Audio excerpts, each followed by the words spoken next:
Hello বন্ধুরা, একলা যাত্রী ইউটিউব চ্যানেলে তোমাদের স্বাগত জানাই। আজকে ভিডিওটা স্বল্প মেয়াদের হবে।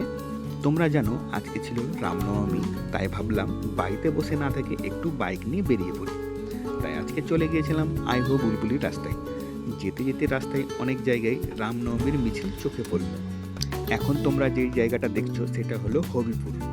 এই হবিপুরে খুব ভালোভাবে মিছিলটা দেখতে পেলাম এবং প্রত্যেকটা মিছিলে প্রশাসনের তরফ থেকে 4-5 জন করে পুলিশ অফিসার নিযুক্ত ছিল। তাই কোথাও কোনো রকম বিশৃঙ্খলা চোখে পড়েনি। শান্তিপূর্ণভাবে রামনবমীর মিছিল সম্পন্ন হয়েছে। ভিডিওটা তোমাদের ভালো লেগে থাকলে লাইক করো এবং খারাপ লেগে থাকলে ডিসলাইক করতে পারো। আমাকে সাপোর্ট করার জন্য আমার চ্যানেলটিকে সাবস্ক্রাইব করে নাও। পরবর্তীতে ভালো ভালো ভিডিও আসবে, তোমরা দেখতে পারো। তো আজকের মতো টাটা বন্ধুরা, বাই বাই, ভালো থেকো।